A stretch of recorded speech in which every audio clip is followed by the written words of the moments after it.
What's your creepiest glitch in the Matrix or unexplainable thing that's ever happened to you? This was 6 years ago. I was 18 and finally left my parents to live away in another town. I had found a nice flat in a big house owned by an old lady. She was 94 years old, very kind and funny. Of course, she had some troubles that comes with an old age, but she was in good health nonetheless and always tried to stay in shape. One weekend, I was back at my parents' and went to sleep. Around 3 a.m., I was awoken by an enormous stomachache, followed by a headache and then pressure on my heart, something that had never happened to me before. I'm finding my way to the bathroom to get some painkillers, and instantly, my mind wanders to this old lady while I'm searching for pills. I had a very bad feeling, and my mom entered the room as she had heard me looking through stuff. I explained the situation to her and told her that I had the vivid feeling that something happened to my landlord. I don't believe in paranormal things or anything like that, and my family neither, but by the look in my eyes my mother knew something was off. I got back to sleep as the pain had disappeared just like that, a very weird situation. The morning after, I called the son of the lady who had given me his number in case something happened to his mother while I was at her home. He lived not far from her, so he could have helped her quickly. I felt very weird from the events of the night and told him that I didn't know why, but I thought something had happened to his mother. He was very kind and told me he'd go and check if she was fine. 2 hours later, he called me back to tell me she had died from a heart attack probably during the night according to the doctors. I know this is a coincidence, but it still haunts me sometimes. As a kid, I would sometimes wake up and see someone in my room. I always assumed it was my brother, sister or my parents. I would still be half asleep when I would notice them, and when I would turn away to switch on my bed light, the person would be gone. One time I woke up in the middle of the night and I think I see my sister standing in a corner of the room. This time I'm cognizant enough that this might be one of my dreams, hallucinations, whatever. Instead of turning away to switch on the bed light, I keep my eyes fixed on her as I get out of bed to turn on my main bedroom light. I move out of bed and keep my eyes fixed on her and call my sister's name. The room is dark, but I can see her body thrashing, kicking legs, arms and feet. At this point, I don't believe it's my sister. In order to get to my bedroom light, I pass her at about 8 feet away from me, never losing focus. I keep my eyes fixed on this female person thrashing about as my hands are feeling for the light switch. I find the switch and as I flick it, she disappears in front of my eyes. It's been over 15 years ago since this happened, but I still think about it to this day. This didn't happen to me, but happened to my brother. Over a decade ago, my sister was babysitting my little brother. No one else was home. While there, they decided to play a game of hide and seek. During the game, my brother was hiding and my sister was seeking. She couldn't find my brother at all. He completely disappeared from the house. After a while, the police were called as he was missing. Then the fire department came and looked all over every room in the house and all over the neighborhood. Not a trace of him was found. After hours of searching, and when the police were at the verge of filing a missing persons report, one of the firefighters decided to look in the house again. There, he found my brother in his room, which had already been checked several times, sleeping in a chair. Even stranger, when he woke up and people asked where he went, he couldn't remember. He had no idea where he had been for hours or how he got back into the house without being noticed. He said all he could remember was a really dark room. Definitely strange. I was sitting at the dinner table and my wife was in the kitchen finishing up cooking. I looked down at the plate and over at my son and got the feeling that I had seen all this before. Like deja vu, but really strong. I said out loud, "I'm about to get in trouble." I then thought about what happens next. I remember my dog gets burned in the oven because he sticks his nose in it, my wife gets upset because I wasn't watching the dog, and we have to go to the vet immediately and skip dinner. So, I yelled, "Dingus." Dingus is my dog's name. Dingus comes loping out of the kitchen, looking baffled. I go to look and my wife said the dingus had snuck up behind her, and if I hadn't yelled right then, he would have got into the oven. Definitely would have been burned. The oven was at 500 degrees. Now I can't shake this weird feeling I've got, like I just changed my own timeline, and now I am temporally displaced. I'm sure this will get lost, but here is my story. So this takes place in 2006, and I was 9. I had moved to the Philippines the year prior, and my school, Brent, was planning a trip for a week-long camp pretty far out into the middle of nowhere, don't remember the name. So we do your standard camp activities. There are 50 or so kids and 9 of my close friends. They kind of played off as a joke, but the camp personnel tell stories of how the camp is haunted. The Filipino people are generally fairly superstitious and take stuff like paranormal events pretty seriously, generalization, but it's pretty ingrained in the culture. But as kids, we thought it was just a classic scare the kids thing. To add a bit of credibility to the hauntings, the camp is about 5 kilometers or miles, don't remember, away from a battleground war cemetery. This was the explanation for any paranormal activity.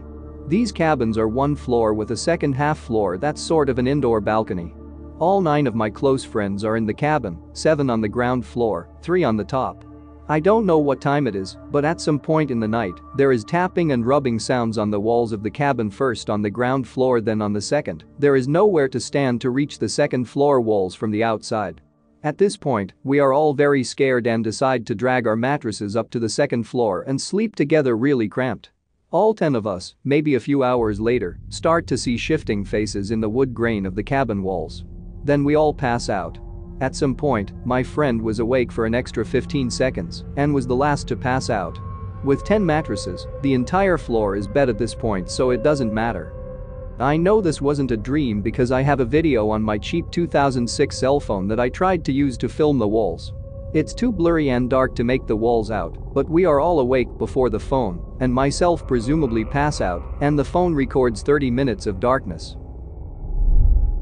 My dad and I went out for some milk and other essential items. As we returned to our subdivision, we passed a kid who looked to be about my age with a similar build and a seemingly identical jacket. I didn't see his face, walking a dog that looked oddly similar to mine. I didn't think much of it at the time. About an hour later, I decided to take the dog for a walk. As we approached the street corner from earlier, a truck that looked just like my dad's drove by, driven by my dad with someone in the passenger seat. Again, I didn't get a good look at the kid's face. I then noticed that the license plate was identical. When I got home, the truck was in the exact same spot as when I left. I know because it started raining just after I left, and it was completely dry under the truck. I had an umbrella. Dad also confirmed that he hadn't gone anywhere, and so did my stepmom. I was a junior or senior in high school at the time, driving down a long, desolate road one Friday night with a few of my friends around 9 or 10 p.m. I noticed some movement in the corner of my eye and looked over to the side of the road where a deer was quickly making its way out of the grassy field and into the road. At this time, I was just about to pass a car on the opposite side, traveling in the other direction. The deer ends up colliding with the car in the other lane. It was a smaller car, a maroon Hyundai, I believe. The deer basically slid up the hood, cracked the windshield a little bit, and somehow was launched up in the air. It just sort of cleared the hood, went up the windshield, got airborne and disappeared. We pulled over, as did the driver of the other car. A young girl, about the same age as us, got out in this really nice dress crying profusely, makeup all running down her face. We talked for a bit. She apparently was just heading home from a school dance. She was unharmed, car had minor damage, and she called her dad who was on his way. What was odd was, none of us could find where that darn deer ended up. It wasn't a wooded area, just grass on both sides of the road. Nowhere really to go. It was just wide open. All of us commented on how strange it was that it just disappeared. Not a single one of us saw it land or running away. What was also odd was that none of the local schools were having a dance, prom or any sort of event that day. One of my friends actually made the point and we all started looking into it. We didn't know of a single school, church or any place that hosted an event like that. It was kind of odd. So I've been taking all kinds of music instrument classes, and my grandma was very excited that I was interested in music. My mother used to play guitar, and my grandma wanted to play the piano, but her parents told her she could only play violin if she wished to. So she did. One day, I bring up to my mom what a musician family we are and she was like, "What do you mean? It's just me and you who play." But, didn't grandma play the violin? Like, she really wanted to play the piano, but her parents wouldn't let her? WTH are you talking about? As far as I know, mom never played anything. Needless to say, I got confused and slightly creeped out. But then my mom continued with, "You know, this reminds me of when I told your grandma I wanted to eat the same delicious cake as on her wedding, and she replied with, you weren't born when I had my wedding. I wasn't even pregnant with you yet." Yeah, we are creeped out by that now. It was a cloudy day and I was driving past the laundromat And there was a lady that kept staring outside not moving, and I thought it was creepy. I have another 30 minutes left, so I went to drive around the apartment complex and go Pokemon hunting. Car completely shut down and felt like it was zapped with electricity hit by a deer, and the music stopped too. There was a car behind me, and when the car turned back on without me doing anything, I looked up into the mirror and they weren't there anymore. Was really confused. Looked at the clock and saw 30 minutes had passed. I had just left the laundromat maybe 5 minutes ago or less. Went back to the laundromat confused and saw the lady that was staring before, acting completely normal. My laundry was done. It couldn't have possibly dried that fast. Figured maybe I just needed to go home and sleep. Stopped near a bus stop for a Pokemon gym, and my car turned off again. When the music turned off before, it felt completely still, and the same thing happened this time. I could hear my breathing times 10 and could also hear myself blinking. That's silent. I then noticed a bus at the bus stop also turned off. It was like the entire bus just sort of slumped lower. I could only see one person, just the back of her head. But it was way too still. Like no breathing movements, etc. I watched as it turned on and she looked like she was breathing again. The music turned on and so did the car. I was really shocked and scared and thought I was losing my mind. Sort of how you feel when watching dystopia movies. I drove 1 minute to my apartment because I didn't want to be outside anymore, and when I checked my phone, 55 minutes had passed. I was at the laundromat maybe 10 minutes ago now. Then right as I was about to turn off my phone, one by one, all my emails started disappearing from the notification bar. No one believes me. I hardly believe myself, but I know I experienced it.